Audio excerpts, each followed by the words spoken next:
During a lightning-induced power outage, newbie security guard Ying Shong-ma heads to the rooftop to check on the circuits, only to find the door open. To his surprise, he finds a beautiful glowing woman with long black hair hovering in the sky. They gaze at each other, and lightning suddenly strikes her. Despite his confusion, Ying Shong-ma quickly goes after her and checks if she's okay. But what should he do? He thinks about performing first aid, which involves touching the girl, so nope. He's a gentleman, so he can't do that, but then again, he doesn't have evil intentions. In the end, he decides to prioritize her health, and he gives her mouth-to-mouth. This makes a powerful light shoot up from where they are. As for the girl, Musa Lee, she finds herself elsewhere. She remembers passing the tribulation until someone interrupted her. Suddenly, she sees her mother smiling, only to fade into the light, spurring the girl to run after her. Unfortunately, it's futile. She eventually wakes up to Ying Shong-ma still locking lips with her, and boy is she furious. He insists that he just saved her and that he even gave up his first kiss for her, but this only pisses her off more. Isn't her first kiss more important? He convinces her that that just makes them even. So in return, she gives his cheeks a little 1-2, then walks away, wishing to never see him again. Well, that was a mess. She's at least relieved that he didn't see the power of her cultivation magic. The cultivation world is like a merciless jungle, and any mortal involving themselves there will die. Suddenly, red light emanates from her, and she falls to her knees in pain. Her cultivation has been reduced. Meanwhile, Ying Shong-ma is feeling hot in bed, and unbeknownst to him, he's making all the objects around him levitate. Come next day, Ying Shong-ma is sitting on a bench while experiencing Spider-Man symptoms. Feelings? Fresh.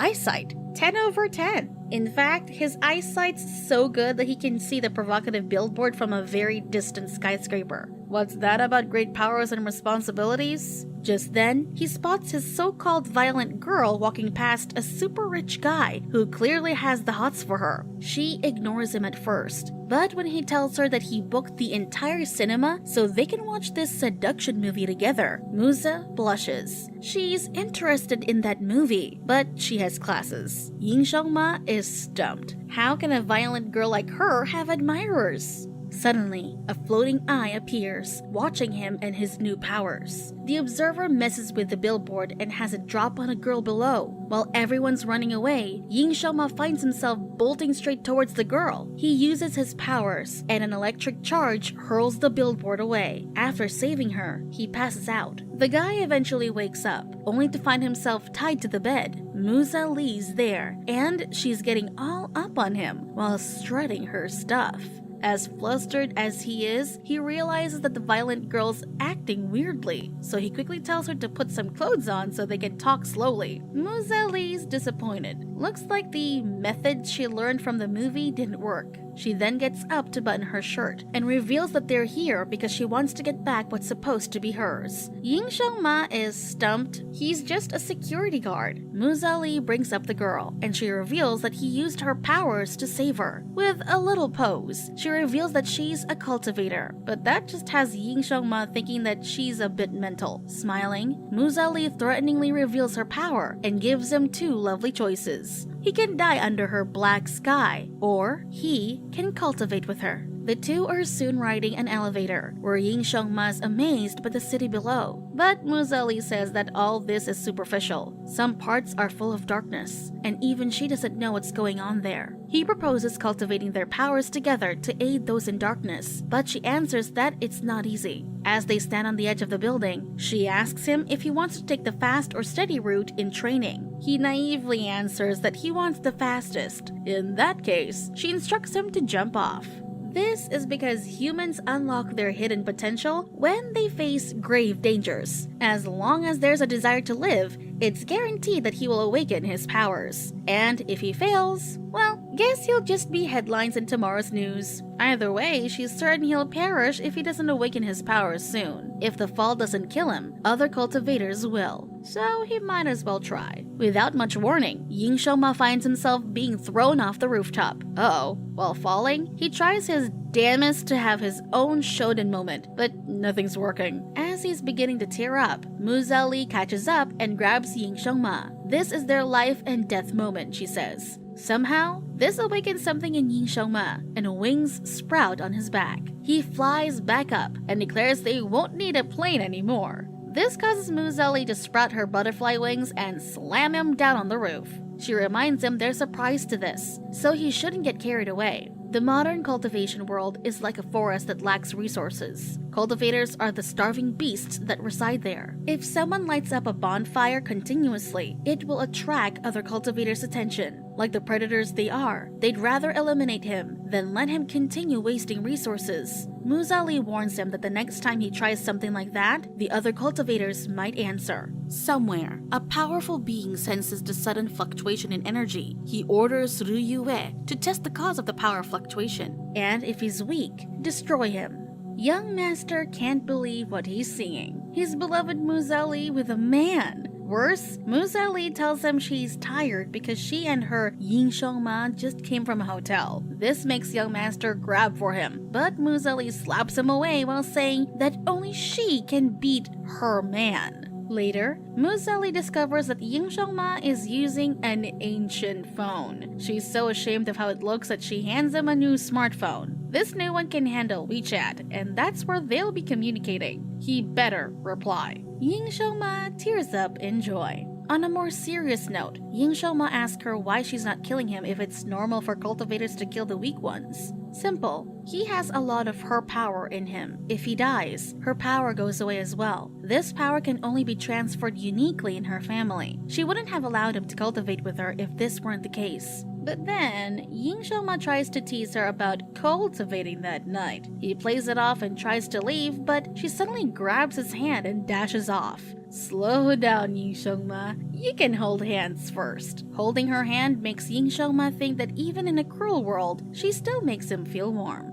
Ru Yue finally arrives at the place where she senses the new cultivator's powers. She can even tell by the nature of the spirit energy that he's a man. She spots men peeking at women by the side of the stairs and scoffs at the sight. Men. So predictable. She's sure her target can't get away from her either. Not when she has the perfect bait. WeChat woohoo call. She'll spread these spicy photos and this man will take the bait sooner or later. She goes from one man to another, but none of them is her target. She socks them in the face for being a degenerate. Things are starting to feel bleak since she's dated most male college students, and none have spirit energy. She's worried that maybe the man isn't actually attracted to women. She'll need to change tactics. That evening, while Yin Shengma is texting Muzali, he notices that his superior Li is chatting with a young man about meeting at the park. Well, this is obviously Ru Yue, but Yin Shengma doesn't know that. Seeing how smitten Li is, he follows. He is suspicious that this might even be a curse. As Li meets up with the boy, he gets rejected after Ru Yue realizes he has no spirit energy. His persistence led to him getting an uppercut. Yin Shengma brings out his wings and catches Li. Look at that. Ru Yue has her target. As Yin Shengma asks Li if he's okay, the man starts to hallucinate and thinks he's his Prince Charming or Angel. He begins to pine over Yin Shengma, making him desperate to pry this man off. Eventually, Ru Yue takes off her enchantment on Li. The bozo's surprised that Yin Shengma is with him. He even tells him to be sincere with his feelings and that he doesn't need to hide. The chills. Run away! As Yin Shengma runs away, powerful magic strikes him. Not even he is immune to Ru Yue's spiritual charm. He heads to the rooftop to meet her. He's very smitten by her presence. She brings out spirit restrictions to ensure that other cultivators cannot attack them. Yin Shengma kneels on one knee to propose to her with the roast beef he made along the way just for her. Wondering why she's distant, he tries to feed her with his mouth. Ru Yue is so disgusted that she removes the magic placed on him. Realizing that he's on a rooftop with a different girl, Yin Shengma recognizes Ru Yue as a cultivator when she summons a fire sword. He needs to escape fast, or else he's toast. Literally. Even after he tries to fly away, Ru Yue easily gets close to him and flings him to the roof. Except he's now without his pants and... In her rage, she calls him a degenerate for having those off. She then tries to attack him, but a powerful energy intercepts her. Muzali instructs him to wear his pants already. Du Yue tells Muzali that Ying Shengma proposed to her before she arrived. She throws a keyboard on the floor and tells him to kneel. She'll deal with him later after destroying his mistress. Currently, Ying Shengma is kneeling on a keyboard for 10 minutes. When he mentions out loud like a fool that pretty girls are fighting for him, Du Yue and Muzali give him something to remember. Unfortunately for Muzali, Du Yue has noticed that her spirit energy is low. Muzali reminds Ying Shengma of his training and lessons and how cultivation is divided into levels or stages. All stages have an early, mid, and late stage. Death is imminent unless he can get a special weapon to fill this disparity. If Ying Shengma is lucky enough, he might even survive going against a powerful cultivator. Du Yue recognizes that the two are talking and charges on full offense. Du Yue and Muzali engage in fierce combat. Muzali implores Ying Shengma to get out. Du Yue continues dishing out as much damage as she can. Poor Muzali can't catch a break. But suddenly, Du Yue summons a large fireball and hurls it at Muzali, who shields it with her spirit energy. Blood pours from her lips as she tries to hold this attack long enough for Ying Shengma to escape. Ying Shengma stops himself from opening the door as he realizes Muzali sacrificed herself for him. Meanwhile, Du Yue's master has been consuming other cultivators. Once she's done with her mission, he will consume her next. Muzali can no longer hold back Du Yue's power and is thrown back. While on the ground, Du Yue tells her to forget Ying Shengma because he left her alone, and she probably wants to cut him into pieces. Muzali answers back by saying that someone like her will never understand. Just as she's about to accept death at Du Yue's hands, she's surprised by warm raindrops on her face, only to realize that it's Ying Shengma's blood. He came back to protect her. Tears escape her eyes when she sees him impaled with a fire sword. He falls to his knees and into Muzali's arms. She may have lied about being able to take her, but Ying Shengma refuses to let her die alone. Muzali remembers how her mother told her that the man she'll marry must be able to comfort, take care of, and stand up for her. He will protect her from getting hurt. But their sweet moment is interrupted by Du Yue kicking Ying Shengma away from her. Muzali begs for him to come back with tears in her eyes. Du Yue tells her not to worry because she'll soon join her little boyfriend. Meanwhile, Ying Shengma is surprised to find himself in another world. He meets a man with long hair named Li Chuanzi, who tells him he's here by mistake. He then takes out a sword that Ying Shengma recognizes as Dark Sky. Li Chuanzi is surprised by this. It has only been passed down to his descendants, unless he's a cultivation partner of one of his offspring. Ying Shengma introduces himself as Muzali's husband.